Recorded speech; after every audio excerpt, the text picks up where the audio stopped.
Hello everyone. आज हम communication के बारे में पढ़ने वाले हैं। What is communication? BCom as well as BBA वाले स्टूडेंट के लिए कॉमन टॉपिक है और हम बहुत अच्छे से करने वाले हैं। आपको बहुत हेल्पफुल होना है। सारा कंटेंट आप लोगों के सिलेबस से रिलेवेंट करता है, तो प्लीज़ अगर आप न्यू हैं चैनल पे तो like, share and subscribe my channel. Let's start our topic communication. तो लैटिन वर्ड था एक कम्युनिकेयर। लैटिन वर्ड कम्युनिकेयर था, जहाँ से कम्युनिकेशन वर्ड डिराइव हुआ। इस कम्युनिकेयर वर्ड का मीनिंग था टू शेयर। कम्युनिकेयर का मीनिंग था कम्युनिज्म था एक word, Greek word communis and Latin word communicare, इनसे ड्राइव हुआ था कम्युनिकेशन वर्ड और इन वर्ड्स का मीनिंग था टू शेयर। ओके, अब हम बात करते हैं अगर कम्युनिकेशन की। इन वर्ड्स का मीनिंग था टू शेयर। जब ये कम्युनिकेशन फॉर्म में आया, इसका मीनिंग हो गया कि भाई मेक अंडरस्टैंडिंग और शेयर मीनिंग। इसका मतलब कम्युनिकेयर तो टू शेयर, लेकिन अगर हम कम्युनिकेयर की ही फॉर्म आ गई कम्युनिकेशन, जो कम्युनिकेयर वर्ड से ड्राइव हुआ, इसका मीनिंग हो जाता है मेक कॉमन अंडरस्टैंडिंग। ध्यान रखना, मेक कॉमन अंडरस्टैंडिंग। ओके, क्या समझा अब तक हमने? कम्युनिकेशन वर्ड है, ड्राइव हुआ था कम्युनिकेयर वर्ड से, जो एक लैटिन वर्ड है और जिसका मीनिंग है to share. Okay, now communication की अगर हम बात करते हैं तो communication is the act of sharing information. Communication meaning ही है शेयर करना, लेकिन किस चीज़ को? इंफॉर्मेशन को, आइडियाज़ को, फीलिंग्स को, बिटवीन इंडिविजुअल्स और groups to establish a common understanding. Simple है। कम्युनिकेशन का मीनिंग मैंने आपको बताया। कम्युनिकेशन का मीनिंग होता है मेक कॉमन अंडरस्टैंडिंग, या फिर हम बोल सकते हैं टू शेयर पब्लिकली। जब हम किसी चीज़ को पब्लिकली शेयर करेंगे तो वहाँ पे एक कॉमन फॉर्म तो आएगी कि सबको एक कॉमन इंफॉर्मेशन मिल रही है, कॉमन अंडरस्टैंडिंग बनेगी। Okay, done. तो इसी से आप डेफिनेशन बन गई आपकी। Communication is the act of sharing information, ideas, feelings. लेकिन शेयर कहाँ पे करेंगे? बिटवीन इंडिविजुअल्स, मतलब पर्सन टू पर्सन, और ग्रुप्स, किसी ग्रुप के बीच में भी कर सकते हैं। किस लिए? To establish a common understanding. Okay, now we discuss about some formal definition of communication. First, John Adair. John अडेल ने एक डेफिनेशन दी कम्युनिकेशन की। उन्होंने बोला communication is the essentially the ability of one person, एक पर्सन की ability है communication, to make contract बनाने की, विद अदर लोगों के साथ, एंड मेक हिमसेल्फ और हर सेल्फ अंडरस्टूड। मतलब पर्सन्स के बीच में रिलेशन, कॉन्ट्रैक्ट जनरेट करने की और एक अंडरस्टैंडिंग बनाने का जो प्रोसेस है, एबिलिटी है, योग्यता है, वही आपकी कम्युनिकेशन होती है। कुछ अलग तो नहीं है। जो हमने ऊपर कम्युनिकेशन का मीनिंग पढ़ा है उसी को बताया गया है। चलो सेकंड डेफिनेशन देखते हैं। Second, sir William Newman and Charles Summer ने डेफिनेशन दी कम्युनिकेशन की।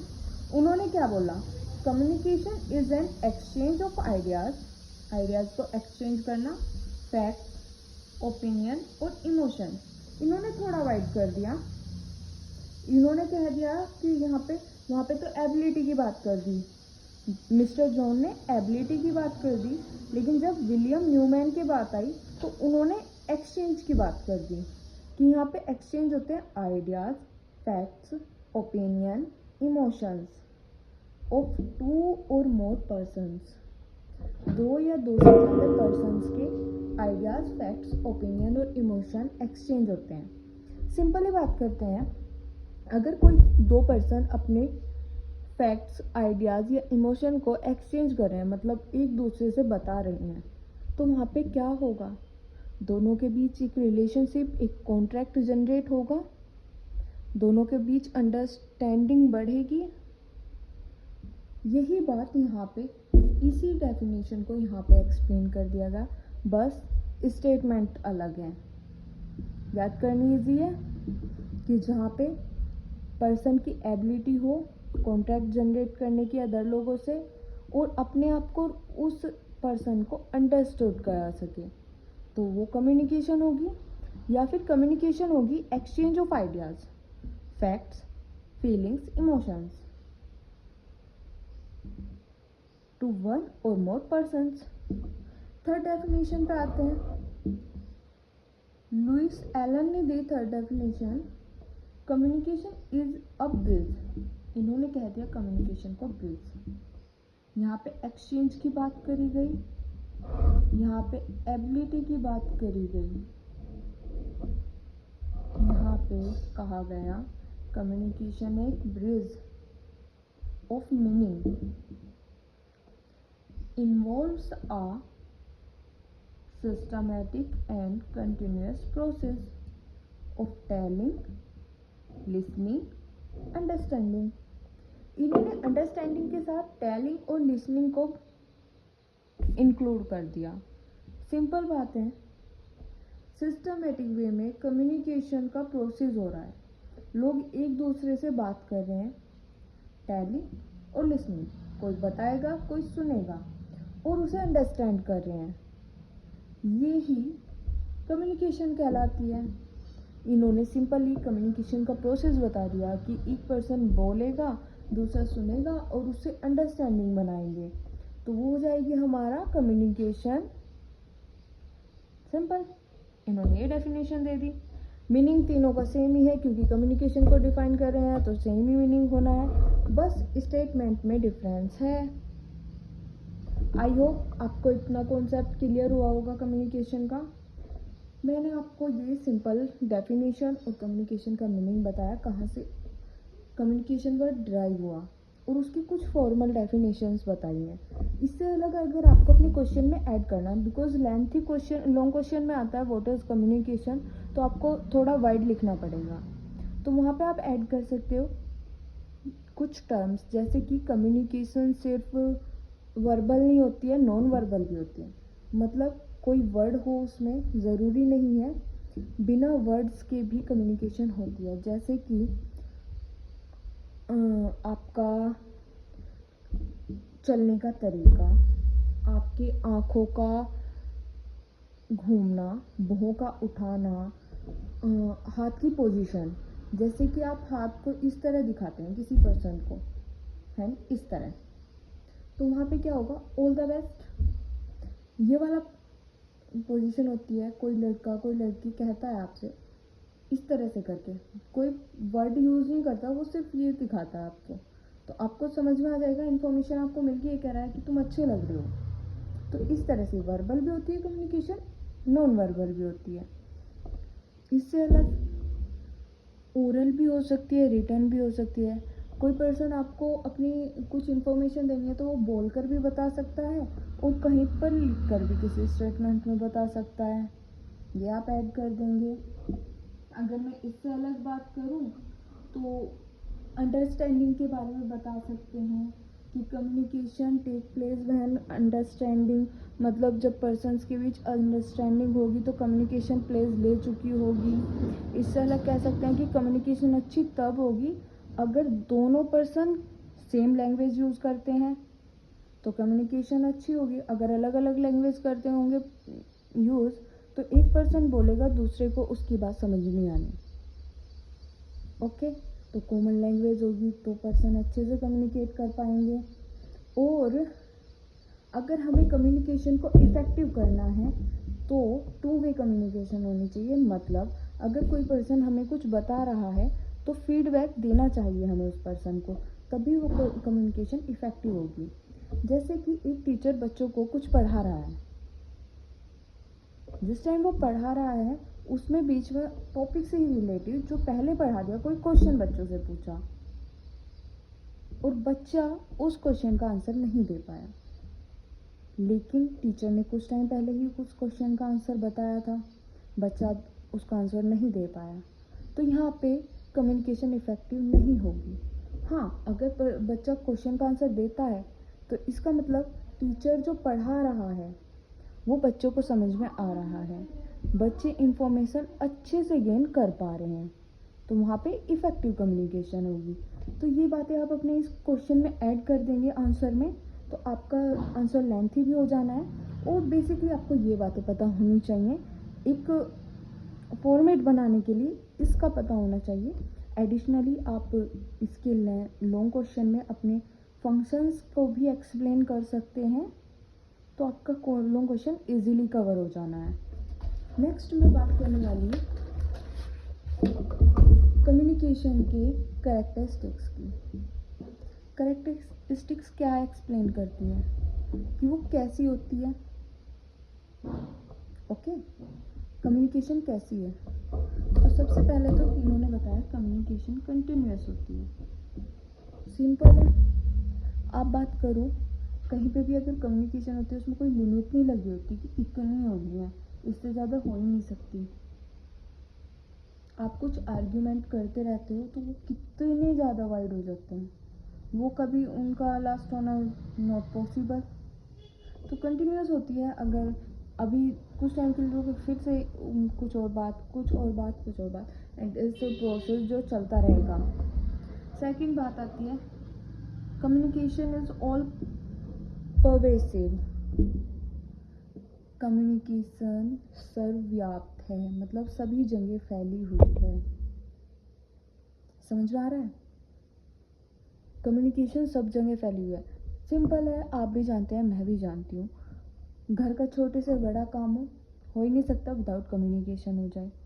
अब वो आप किसी गेस्चर का यूज़ करके करें या फिर आप अपने वर्ड्स का यूज़ करके करें, मतलब वर्बल करें या नो वर्बल करें, लेकिन कम्युनिकेशन तो होती है। थर्ड आता है आपका communication always with A context और रिलेशनशिप एस्पेक्ट्स। इस चीज़ को समझते हैं। कॉन्टेक्स्ट का मतलब होता है एक इन्वायरमेंट, इकोसिस्टम। कम्युनिकेशन एक इकोसिस्टम और इन्वायरमेंट के अकॉर्डिंगली होती है। मतलब अगर आपको कोई इन्वायरमेंट नहीं मिल रहा तो आप कम्युनिकेशन नहीं कर पाएंगे। कम्युनिकेशन का मानो दो फ्रेंड्स हैं, उनकी लड़ाई हो गई, एक पर्सन दूसरे को इतना ज़्यादा इग्नोर कर रहा है कि एक पर्सन, जिस पर्सन को इग्नोर किया जा रहा है, वो कुछ कम्युनिकेट करना चाहता है पर नहीं कर पा रहा है, तो वहाँ पे उसे कोई इन्वायरमेंट नहीं मिल रहा कि वो कम्युनिकेशन कर सके। तो डिपेंड करती है इन्वायरमेंट पे, कॉन्टेक्स्ट पे, रिलेशनशिप एस्पेक्ट्स पे भी। अब होता क्या है कम्युनिकेशन में कि भाई हम किस तरह से और क्या कम्युनिकेट कर रहे हैं, ये डिपेंड करता है कि हमारा उस पर्सन के साथ, जिसके साथ हम कम्युनिकेशन कर रहे हैं, क्या रिलेशनशिप है। फॉर एग्जाम्पल, मैं कहती हूँ एक पर्सन से please bring me a glass of water, तो ये रिक्वेस्ट फॉर्म हो गई। इसका मतलब वो पर्सन मेरे से अपर लेवल का है या फिर मेरे से एज में बड़ा है, बट मैं उससे मांग लूँ प्लीज़ मुझे एक गिलास पानी दे दो। वहीं सेकंड में मैं बोल रही हूँ किसी पर्सन को give me a glass of water, यहाँ पे मैंने कहा give me a glass of water, यहाँ पे मैं अथॉरिटी फॉर्म में बोल रही हूँ। इसका मतलब यहाँ पे वो पर्सन मेरे से लो लेवल पे है या फिर मेरे से छोटा है, तो ये रिलेशनशिप की बात होगी। फिर communication exchange are based on symmetry and complementary, मतलब है दो पर्सन के बीच समानता होनी चाहिए कि वे सेम लैंग्वेज का यूज़ करें।